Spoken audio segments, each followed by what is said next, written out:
আসসালামু আলাইকুম। দেখেন, মাশরাফির বিসিবি প্রধান হওয়া কি কেউ ঠেকাইতে পারতো? কেউই পারতো না। মাশরাফি যদি ওই যে আপনার কি যেন একটা দল আছে না, ওই দলে যদি জংলা দল না কি যেন একটা দল আছে, ওই দলে যদি যোগ না দিত আর কি। তো আলটিমেটলি দেখেন যে তামিমকে নিয়ে কথা উঠছিল, হ্যাঁ, তা তামিমও যোগ্য ব্যক্তি ছিল হওয়ার মতো। তো তামিমও গিয়ে শেষ পর্যন্ত আপনার বিএনপিতে যোগ দিল আর কি। আর হচ্ছে এদিকে আসিফ আকবর আপনার বিসিবির প্রধান হয়েছে। তো এটা নিয়ে আমি কিছু কথা বলছি, তো রিপিট করব না, তার মধ্যে থেকে দু একটা কথা বলি। যে আসিফ অনেক আগে থেকে আপনার কুমিল্লার যে আপনার ওর স্কুলের মাঠে, কলেজের মাঠে ও কিন্তু মানে প্রচুর ক্রিকেট খেলতো। ক্রিকেট খেলতো বলতে মানে ও, আমি বলতে যাচ্ছি যে ও ছিল একজন ক্রিকেট প্রেমী। মানে এবং ও ক্রিকেটের জন্য প্রচুর স্যাক্রিফাইস করছে। এবং আওয়ামী লীগ সরকারের আমলে পাশাপাশি অনেক নির্যাতিত হয়েছে।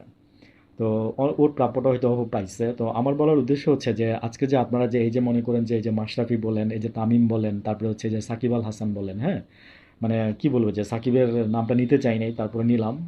ভালো খেলোয়াড় হিসাবে মানে ওর সুনাম আছে, কিন্তু আসলে মন মানসিকতা মানে এত ন্যাস্টি মাইন্ডের হইতে পারে। মানে এগুলো আসলে, যেমন মাশরাফিকেই বলেন, মাশরাফিকে দেখলে মনে হয় যেন মাশরাফি কিচ্ছু বুঝে না। হ্যাঁ, মাশরাফির বাড়ির সামনে থেকেও আমি আসছি, নড়াইল মাশরাফির বাড়ির সামনে থেকেও আমি আসছি, ওর বাড়িটাও আমি দেখে আসছি যখন সে এমপি ছিল না। ঠিক আছে, যখন সে এমপি ছিল না। তো মাশরাফি আসলে কি জানেন যে মানুষের মনে কিভাবে ঢুকতে হয়, মানুষের মনের ভালোবাসা কিভাবে পেতে হয়, এই জিনিসগুলো আপনারা জানেন না। আর আমি আরেকটা কথা আমার মনে হয় কেন যেন বারবার মনে উকি দেয়, আপনারা যারা ক্রিকেট খেলেন, যারা একটু ভালো খেলেন, তারা কি মানে তারা কি মানে ইয়ে হয়ে যান, মানে তাদের কি বুদ্ধিশুদ্ধি কম?